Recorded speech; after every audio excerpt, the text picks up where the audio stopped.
பிஜேய Saudi உலமாக்கள் என்ன செஞ்சாங்களா, விவாதத்துக்கு அழைச்சிருந்தாங்க. அவர் போகல, வீசா கூட வந்துச்சு. அந்த வீசாவை எடுத்து பிஜே போறதுக்கு மறுத்தாரே பாருங்க. பிஜே உலகெல்லாம் விவாதத்துல இருந்து பின்வாங்குறாரு. நீ விவாதத்துல இருந்து பின்வாங்கிறதுக்கு நீ என்னைய சொல்லலாம், வேற யார தனி சொல்லலாம், பிஜே சொல்லலாமா?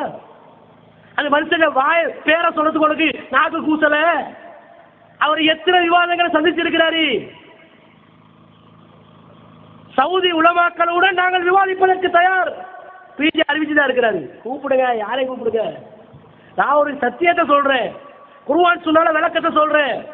இது சரி என்பதை நிலைநாட்டுவதற்கு தயாராக இருக்கிறேன்.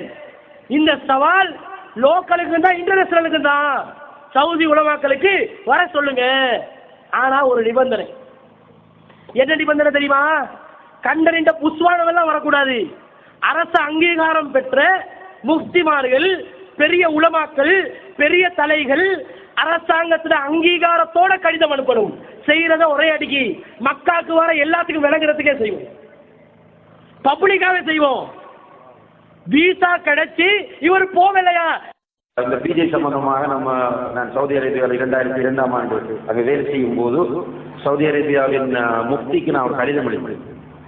இப்படி ஒரு நிறைய ஹதீஸ்களை மறுக்கிறார். 2002ஆம் ஆண்டு இது சம்பந்தமாக நீங்க என்ன சொல்றீங்க என்று கேட்ட நேரத்தில் அவங்க எனக்கு பத்துவா அனுப்பியிருந்தாங்க. என்னென்றால் அவரை அழைத்து பேச வேண்டும், அந்த ஹதீஸை மறுக்கிறவரை அழைத்து பேச வேண்டும், பேசி ஹதீஸ் மறுப்பது தவறு என்பதை அவருக்கு உணர்த்த வேண்டும். அதற்கு பிறகும் அவர் மறுப்பாராக இருந்தால் அவருக்கு பின்னால் நின்று சொல்லக்கூடாது. என்ன அர்த்தம்? இஸ்லாத்திலிருந்து போராடுன்றது கூப்பிட்டாங்க. உடனே நம்முடைய அந்த கடிதம் போன பிறகு உடனே கடிதம் அனுப்பினாங்க. அவர் வெப்சைட்ல போட்டிருப்பார், எல்லாத்தையும் நம்முடைய கடிதத்தையும் சேர்த்து எல்லாத்தையும் போட்டிருந்தாங்க. அவருக்கு விசா வந்தது. சவுதி அரேபியா தாருல் இஃப்தாவில் இருந்து விசா அனுப்பியிருந்தாங்க. ராபித்தா ஊடாக ஹஜ்ஜுக்கு விசா.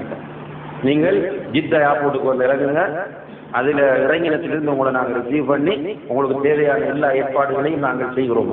அவர் ஒவ்வொரு கடிதமாக பரிமாறி கடைசி நேரத்தில் வளமையை போல என்னால் வர முடியாது என்று சொல்லி தப்பிட்டாங்க. வீசா முடியுமெண்டா எடுத்து தாங்க, உங்களுக்கு இன்றைக்குல இருந்து ஒரு 10 நாள் டைம் தாரோம். நாளைக்கு இருந்து டே கவுண்டிங் இன்னைக்கு போயிட்டு, நாளைக்கு மார்னிங்ல இருந்து டே கவுண்டிங் ஆரம்பிப்போம். முபாரக் மதனி அவர்களுக்கு சவால். ஏற்கனவே வந்த வீசாவை பிஜே மிஸ் பண்ணிட்டாரா, பாவம் அவரு. திரும்ப நீங்க என்ன செய்யுங்க, அவரை சவுதி உலமாக்களோட பேச வைக்கிறதுக்கு அரசு அங்கீகாரத்துடன், சவுதி அரசாங்கம் அங்கீகரிக்கக்கூடிய அரசு அனுமதியுடன் பெரிய முஃப்திமார்களாக இப்ப சவுதியில எந்த ஹெட் டாப் லெவலா இருக்குதோ அந்த ஹெட்டுகள் எல்லாத்தையும் கூட்டி வாங்க. வீசா அனுப்புங்க. பிஜே கூட்டி வரத்துக்கு நாங்க பொறுப்பெடுக்கிறோம். ஏற்றுக்கொள்வீங்களா? இந்த சவாலை உங்களால் ஏற்றுக்கொள்ள முடியுமா? யாருக்கு படம் காட்டுறீங்க?